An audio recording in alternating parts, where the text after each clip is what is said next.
2500 रुपया अकेले दी एक्सलाई भी मैं बेची पूरी डील अपनी ले गए मेरी गल सुनो लोकां नूं भुल्ला ने ਇਹ ਕੁਝ ਹੁੰਦਾ ਜੇ ਉਹ 2500 ਰੁਪਇਆ ਹੁੰਦਾ ਜਿਹੜੀ ਗੱਡੀ ਅਸੀਂ ਵੇਚਦੇ ਆ ਪਰ ਉਹ 2500 ਦੀ ਜਾਨ ਨਹੀਂ ਦਿੰਦਾ ਪੂਰੀ ਚੱਸ ਦਿੰਦਾ ਪਰ ਗੱਲ ਇਹ ਉਹਨਾਂ ਲੋਕਾਂ ਨੂੰ ਦੱਸ ਰਹੇ ਜਿਹੜੇ ਮੁਕਾਬਲੇ ਕਰਦੇ ਨੇ ਮੁਕਾਬਲੇ ਨਾ ਕਰੋ ਸਾਡੇ ਨਾਲ ਮੁਕਾਬਲੇ ਨਹੀਂ ਹੋਣੇ ਕਿਉਂ ਨਹੀਂ ਹੋਣੇ ਭਲਾ ਕਿਉਂ ਨਹੀਂ ਹੋਣੇ ਮੁਕਾਬਲੇ ਦੱਸਾਂ ਤੈਨੂੰ ਇਸ ਤੋਂ ਮੁਕਾਬਲੇ ਨਹੀਂ ਹੋਣੇ 2500 ਹੁੰਦਾ ਪੂਰਾ 25 ਮੈਂ ਇੱਕ ਮਿੰਟ ਮੈਂ ਤਾਂ ਚੱਲ ਜਾ ਤੂੰ ਚੁੱਪ ਕਰ ਯਾਰ ਖਲੋ ਜਾ ਇੱਕ ਮਿੰਟ ਉਹ ਗੱਡੀ ਲੈ ਕੇ ਆਇਆ ਉਹ ਜਾਨ ਬਣਾ ਆ ਗਈ ਠੀਕ ਹੈ ਲੋ ਜੀ ਗੱਲ ਏ ਮੁਕਾਬਲਾ ਇਸ ਤੋਂ ਨਹੀਂ ਹੋਣਾ ਇਹ ਨਹੀਂ ਕਿ ਤੁਸੀਂ ਗੱਡੀਆਂ ਨਹੀਂ ਇਕੱਠੀਆਂ ਕਰ ਸਕਦੇ ਸਾਰੇ ਤੁਸੀਂ ਗੱਡੀਆਂ ਵੀ ਇਕੱਠੀਆਂ ਕਰ ਸਕਦੇ ਹੋ ਗਾਹਕ ਵੀ ਇਕੱਠੀਆਂ ਕਰ ਸਕਦੇ ਲੇਕਿਨ ਤੁਸੀਂ ਨਾ 2500 ਤੇ ਰਹਿਣਾ ਨਹੀਂ ਤੇ ਜੁੱਤੀਆਂ ਵਿੱਚ ਜੁੱਤੀ ਹੋਣਾ ਤੇ ਅਸੀਂ ਜੁੱਤੇ ਵਿੱਚ ਜੁੱਤੀ ਨਹੀਂ ਹੁੰਦੇ ਅਸੀਂ ਖੁਸ਼ ਹੁੰਨੇ ਆ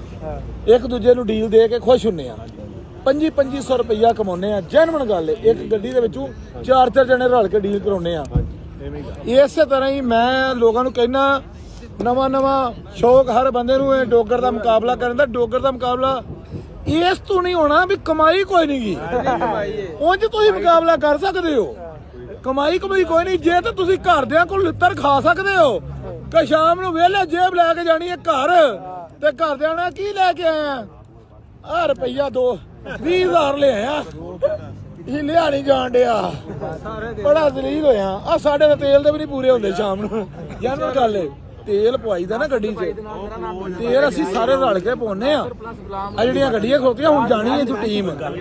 ਇਹਨਾਂ ਸਾਰਿਆਂ ਨੇ 1000 ਰੁਪਇਆ ਪਾ ਕੇ ਤੇਲ ਪਾਉਨੇ ਆ ਗੱਡੀ 'ਚ ਹਕੀਕਤ ਦੱਸ ਰਿਹਾ ਤੁਹਾਨੂੰ ਲੋਕਾਂ ਨੂੰ ਲੱਗਦਾ ਡੋਗਰ ਐਵੇਂ ਮਾਰਦਾ ਮੈਂ ਝੂਠ ਨਹੀਂ ਬੋਲਦਾ ਇਹ ਜਿੰਨੀ ਮੈਂ ਟੀਮ ਮੈਂ 12 ਬੰਦੇ ਇੱਕ ਗੱਡੀ 'ਚ ਬੈਠਦੇ ਨੇ ਵੱਡੀ ਮੇਰੀ ਜਿਹੜੀ 12 ਸੀਟਰ ਹੈ ਜਿਹੜੀ ਹੈ ਵਾਲੇ ਉਹਦੇ 'ਚ 5 ਬੰਦੇ ਬੈਠਦੇ ਨੇ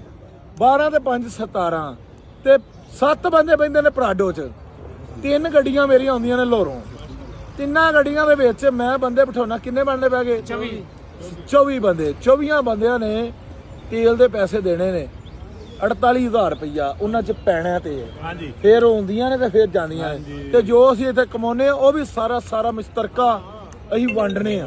ਲੋਕੀ ਸਮਝਦੇ ਨੇ ਡੋਗਰ ਕੱਲਾ ਲੈ ਕੇ ਡੋਗਰ ਕੁਛ ਨਹੀਂ ਚੱਲਦਾ ਡੋਗਰ ਸਾਹਿਬ ਸਾਰੀ ਟੀਮ 24 ਬੰਦਿਆਂ ਨੂੰ ਵੰਡ ਕੇ ਦਿੰਦੇ ਨੇ ਮੈਨੂੰ ਇੰਨੀ ਬੜੀ ਹੈ ਵੀ ਮੈਂ ਜਿਹੜਾ ਕਿੱਲਾ ਠੋਕ ਛੜਿਆ ਨਾ ਇਹ ਨਹੀਂ ਪੱਟਿਆ ਜਾਣਾ ਡੋਗਰ ਬਾਟਲ ਜਿੰਦਾਬਾਦ